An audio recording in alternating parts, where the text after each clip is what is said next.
हरे राम रामा राम राम हरे हरे, हरे कृष्ण कृष्ण कृष्ण हरे हरे, हरे राम रामा राम राम हरे हरे। कथा। भगवान श्री कृष्ण कहते हैं मनुष्य को अंतकाल में केवल मेरा ही स्मरण करना चाहिए। राधे राधे। जैसा मैं मैं नीतू पंडित यूट्यूब चैनल पर सबका स्वागत करती हूँ। इस प्रसंग का वर्णन श्रीमद् भगवद गीता में मिलता है। भगवान श्री कृष्ण सभी से यह बात कहना चाहते हैं कि मनुष्य की जब मृत्यु पास आ जाए तो उसे केवल श्री हरि का स्मरण करना चाहिए। हरि यानी श्री कृष्ण, हरि यानी श्री रामचंद्र जी। हरि का अर्थ ही हरि श्री कृष्ण और श्री रामचंद्र जी से है, श्री नारायण से है। भगवान कहते हैं कि जो मेरा स्मरण करता है तो उसे मैं पापों से मुक्ति देकर मोक्ष प्राप्त करवा देता हूँ, ताकि वह फिर इस जन्म और मरण के चक्र में ना पड़ सके। मैं उसके जीवन का मार्ग प्रशस्त करता हूँ। अगर उसके पाप कम नहीं हो पाते हैं तो मेरे नाम निमित्त मात्र लेने से ही उसके पाप कम हो जाते हैं। और यही नहीं, वह मृत्यु पास में बंध कर पिशाच योनि, जिन योनि या किसी भी योनि में आने से, भूत पिशाच योनि में जाने से बच जाता है। और यही नहीं, पुनः मनुष्य योनि को प्राप्त होकर मोक्ष की प्राप्ति करता है। मैं हर एक के उत्तम साधन का मार्ग हूँ। मेरे बताए हुए मार्ग पर चलने वाला व्यक्ति कभी गर्त में नहीं गिर सकता है, कभी दुखों में नहीं डूब सकता है। हमेशा दुख की नैया पार लगाकर वह मुझ तक पहुंच जाता है। भगवान श्री कृष्ण कहते हैं, अंत काले च मामेव स्मरण मुक्तवा कलेवरम यह प्रयाति स मद्भावम याति नास्त्यत्र संशय। और जीवन के अंत में जो केवल मेरा स्मरण करते हुए शरीर का त्याग करता है वह तुरंत मेरे स्वभाव को प्राप्त हो जाता है। इसमें रंच मात्र भी संदेह नहीं है, यानी थोड़ा सा भी संदेह इसमें नहीं है। इस श्लोक में कृष्ण भावना अमृत की महत्ता समझाई गई है। जो कोई भी कृष्ण भक्ति में अपना शरीर छोड़ता है वह तुरंत परमेश्वर के दिव्य भाव, मदभाव, स्वभाव को प्राप्त हो जाते हैं। परमेश्वर शुद्धाति शुद्ध हैं, यानी कि बड़े ही शुद्ध प्रवृत्ति के हैं, यानी कि वे बड़े ही आचरण वाले हैं। भगवान को कोई भी अशुद्ध चीज बिल्कुल प्रिय नहीं है। अतः जो व्यक्ति कृष्ण भक्ति में होता है वह भी शुद्ध हो जाता है। स्मरण शब्द महत्वपूर्ण है, यानी कि याद करना। श्री कृष्ण का स्मरण उस अशुद्ध जीव से नहीं हो सकता है, यानी कि जो शराब, मांस, मदिरा पीते हैं, निंदा करते हैं, लोगों से ईर्ष्या करते हैं, लोगों को डुबाने के लिए वो हर चाल चलते रहते हैं, कृष्ण भक्ति का अभ्यास नहीं करते हैं। इसलिए मनुष्य को चाहिए कि जीवन के प्रारंभ से ही कृष्ण भक्ति का अभ्यास करते रहें। यदि जीवन के अंत में सफलता वांछनीय है तो कृष्ण का स्मरण करना अनिवार्य हो जाता है। इसलिए मनुष्य को निरंतर हरे कृष्ण कृष्ण कृष्ण हरे हरे, हरे राम राम राम हरे हरे इस महामंत्र का जप हमेशा करते रहना चाहिए। भगवान चैतन्य ने उपदेश दिया है कि मनुष्य को वृक्ष के समान सहिष्णु होना चाहिए, सहनशील होना चाहिए। तरो रिव सहिष्णुना हरे कृष्ण कृष्ण कृष्ण हरे हरे, हरे राम राम राम हरे हरे का जप करने वाले व्यक्ति को अनेक व्यवधानों, यानी कि हर व्यवधान का सामना करना पड़ सकता है, तो भी इस महामंत्र का जप करते रहना चाहिए, जिससे जीवन के अंत समय में कृष्ण भक्ति का पूरा लाभ मिल सके।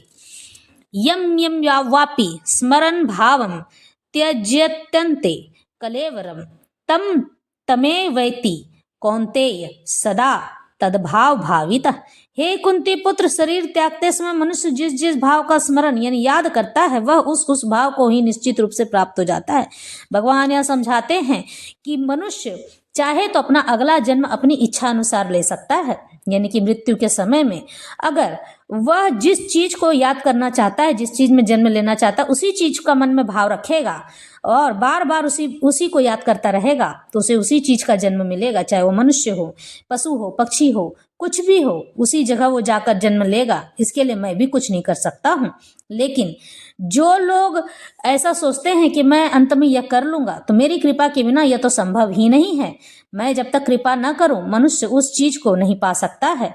इसलिए अंत समय में मेरा स्मरण अगर याद रखोगे तो ही वह चीज को प्राप्त कर सकोगे।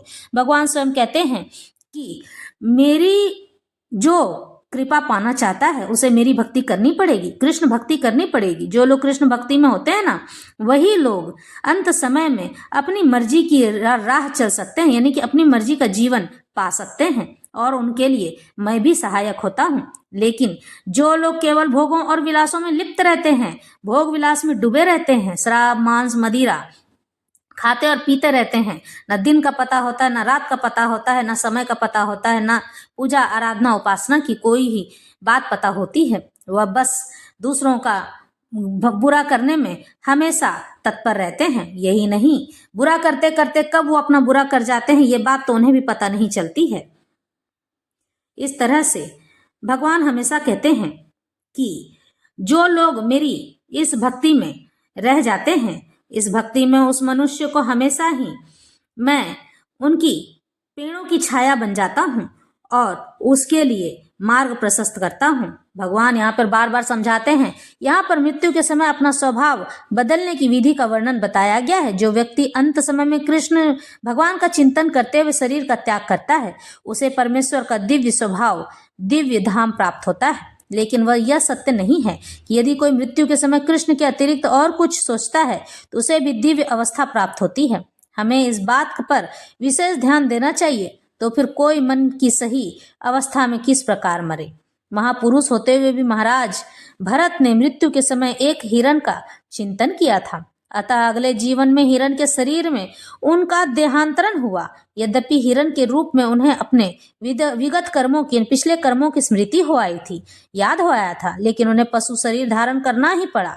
निसंदेह मनुष्य के जीवन भर के विचार संचित होकर, यानी कि जमा होकर, मृत्यु के समय उनके विचारों को प्रभावित कर देते हैं। इसलिए इस जीवन से उसका अगला जीवन बनता चला जाता है। अगर कोई इस जीवन में सतोगुणी, यानी कि सच बोलने वाला गुण है और निरंतर कृष्ण का चिंतन करता रहता है, तो संभावना यही है कि मृत्यु के समय उसे कृष्ण का स्मरण बना रहे। इससे उसे कृष्ण के दिव्य स्वभाव की प्राप्त करने में सहायता मिलेगी। यदि कोई दिव्य रूप से कृष्ण की सेवा में लीन रहता है तो उसका अगला शरीर दिव्य आध्यात्मिक ही होगा, भौतिक नहीं होगा। इसलिए जीवन के अंत समय में अपने स्वभाव को सफलतापूर्वक बदलने के लिए कहें, हरे कृष्ण कृष्णा कृष्ण हरे हरे, हरे राम राम राम हरे हरे। इस महामंत्र का जप हमेशा ही करते रहना चाहिए। यह जप सर्वश्रेष्ठ जपों में माना जाता है। कहते हैं कि इस जप को करने के लिए कोई विधि और विधान और किसी गुरु की आवश्यकता नहीं होती है। बस आवश्यकता होती है तो मनुष्य को मन में चिंतन करने की, चिंता करने की। चिंता अगर जीवन में किसी चीज की करनी हो तो केवल ईश्वर के स्मरण करने की चिंता करो और किसी चीज की नहीं। बाकी अपने सारे चिंताओं को ईश्वर पर छोड़ दो, क्योंकि जब वो हमारी चिंता करते हैं तो किसी और चीज की चिंता करने की आवश्यकता हमें नहीं होती है, क्योंकि वो स्वयं बैठे हैं हमारी चिंता करने के लिए। वो स्वयं कहते हैं कि तुम्हारी चिंता जब मैं करूंगा तो मैं तुम्हारे लिए हर वो चीज उपलब्ध कर दूंगा जो तुम्हें चाहिए। मैं तुम्हें हर वो चीज देने में सक्षम हूँ, बस तुम मेरी शरण में आकर तो रहो। तुम मुझसे प्रीति लगाकर तो देखो, मैं तुम्हारा जीवन और भाग्य दोनों ही बदल दूंगा। इस तरह से भगवान कहते हैं कि तुम इस तरह से करके तो देखो। और यहाँ पर यह प्रसंग यहीं समाप्त होता है। मैं फिर से नया प्रसंग लेकर उपस्थित होंगी। आज के लिए इतना ही।